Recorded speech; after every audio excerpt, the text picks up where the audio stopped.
Привіт, мої друзі! Сьогоднішня тема – поняття про чисті речовини та суміші, способи розділення сумішей.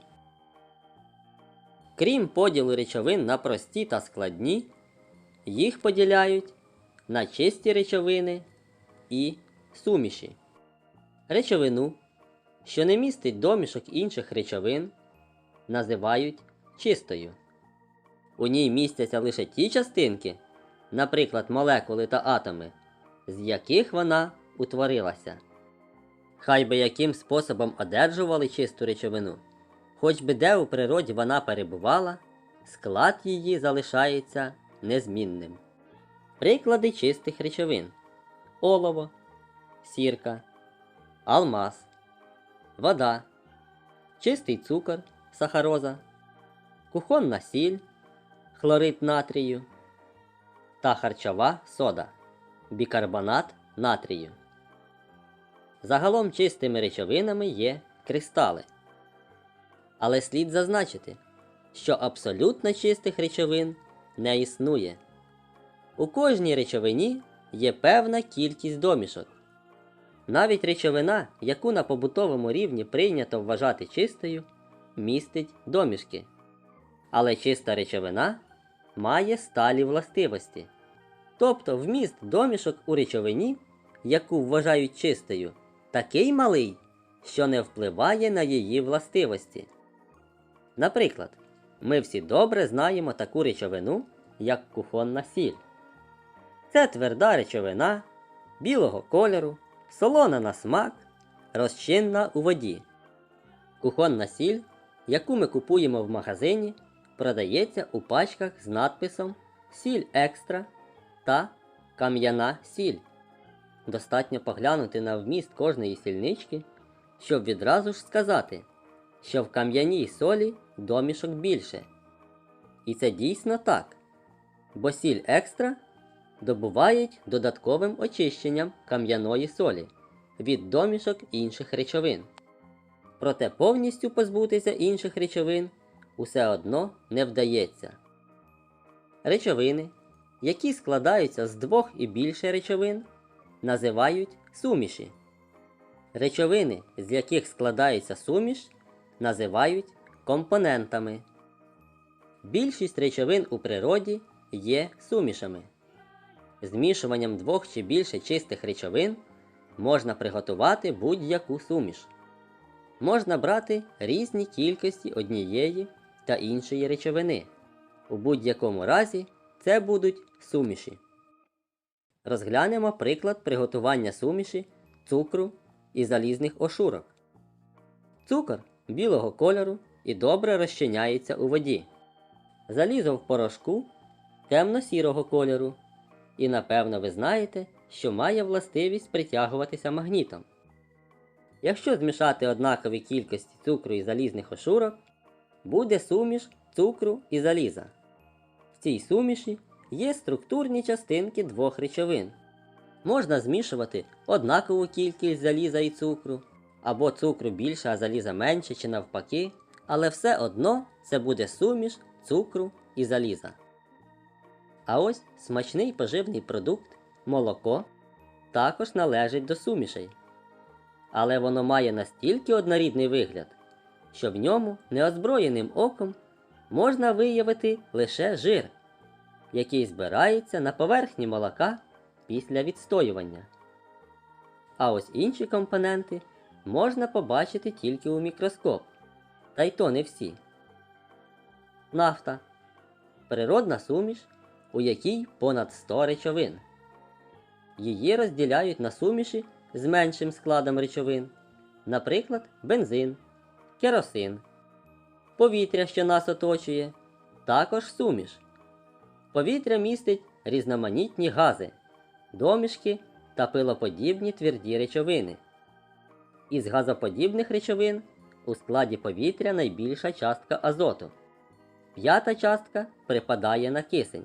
Повітря містить також вуглекислий газ, пари води та інші речовини.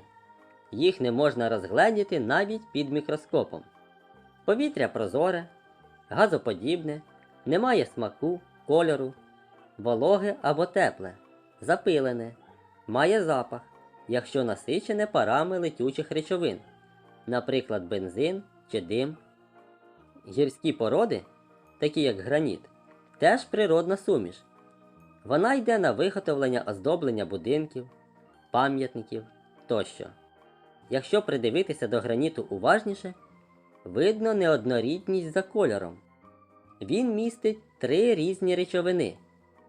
Білі чи трохи забарвлені часточки – це кварц, рожеві – польовий шпат, а блискучі – це слюда. Ми знаємо, що чиста речовина має сталі властивості. А чи зберігають свої властивості речовини у складі сумішей? Щоб це з'ясувати, потрібно виконати дослід. Якщо суміш цукру і залізних ошурок висипати на аркуш паперу, піднести до суміші магніт, то залізні ошурки притягнуться до магніту, а цукор залишиться на папері, і ми знову побачимо його білий колір. Залізо також в складі суміші не втратило своєї властивості притягуватися до магніту. Якщо помістити цукор у посудину з водою, то він швидко розчиниться. Отже, і властивість цукру розчинятися в воді також збереглася. За допомогою такого досліду ми з'ясували, що в складі суміші цукор і залізо зберегли свої властивості. Отже, у складі будь-яких сумішей речовини зберігають свої властивості. Оскільки більшість речовин у природі є сумішами, часто виникає потреба розділити якусь суміш на чисті речовини. Це можна зробити, знаючи властивості речовин. Знаючи будову речовин і розміщення молекул, можна знайти способи розділення сумішей, які складаються з тих чи інших речовин. Основні способи розділення сумішей – відстоювання, фільтрування, випарювання, дія магнітом, дистиляція. Відстоювання. Найлегше розділити дві змішані речовини, якщо вони не розчиняються у воді і мають різну густину. Наприклад, залізні ошурки й тирсу занурити у воду, то тирса спливе на поверхню, а ошурки осядуть на дно посудини. Такий спосіб розділення називають відстоюванням. Інший приклад. Для проведення іншого досліду потрібно приготувати суміш, крейди і води. Для цього на дно скляної банки помістити столову ложку порошку крейди, додати півсклянки води і перемішати. Утвориться суміш білого кольору, яка, постоявши кілька хвилин, розділиться на 2 шари. Шар крейди осяде на дно, а шар води перебуватиме над ним. Так відбувається тому, що крейда у воді не розчиняється, і вона важча за воду. Обережно зливши воду, ми розділимо цю суміш. Другий спосіб розділення сумішей – фільтрування. Для того, щоб виокремити з речовини найдрібніші частинки або звільнити її від непотрібних домішок, застосовують фільтрацію. Речовину пропускають через спеціальні фільтри. Ними можуть бути фільтрувальний папір, тканини різної щільності або навіть шар піску. Візьмемо суміш крейди і води, пропустимо крізь фільтр. Ми побачимо, що вода проникає через фільтр у посудину-приймач, а крейда залишається на фільтрі. До речі, у містах на водоочисних станціях застосовують піщані фільтри. Товщина шару піску в них досягає 1 метр. Мешканці міст все частіше застосовують побутові водоочисні фільтри для забезпечення високої якості водопровідної води. Наступним способом розділення сумішей є випарювання. За допомогою випарювання з розчину можна виділити розчинені тверді речовини. Ми вже знаємо, що кухонна сіль добре розчиняється у воді. Таку суміш речовин відстоюванням розділити не можна. А чи вдасться це зробити фільтруванням? Якщо пропустити суміш води і кухонної солі крізь паперовий фільтр, то ми побачимо, що сіль на фільтрі не залишилася. Отже, якщо речовина добре розчиняється у воді, то відстоювання і фільтрування не підходять для її розділення. Для цього є спосіб випарювання. Якщо капнути невелику кількість суміші води і кухонної солі на скло і почати його нагрівати доти, доки вся вода не випарується, то після того, як вода випарується, на склі залишиться пляма білого кольору. Це і є кухонна сіль. За допомогою випарювання можна розділити суміш води і кухонної солі.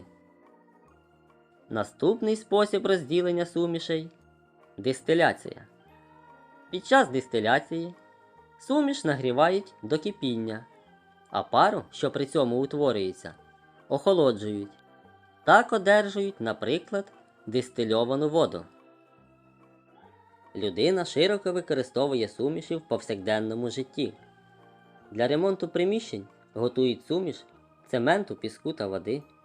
У виробництві скла використовують суміш піску, соди і крейди. Пігулки є сумішю речовин з лікувальними властивостями та речовин наповнювачів. Напій чай – це суміш, виготовлена з води, цукру і речовин, що надійшли у воду з листків чаю в результаті його заварювання. Йогурт, печиво, соки та інші продукти харчування – це також суміші.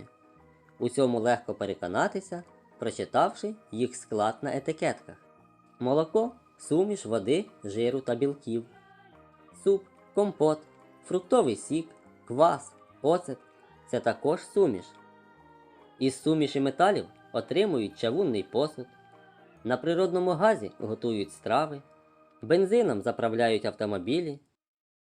Отже, як бачимо, сумішей в природі і в житті людини набагато більше, ніж чистих речовин. Чиста речовина – це речовина, що не містить домішок інших речовин. Суміші складаються з кількох чистих речовин. Існують природні суміші та штучні, які створила людина. Речовини, які входять до складу суміші, називаються компоненти. А на сьогодні я вам говорю до побачення, до нових зустрічей!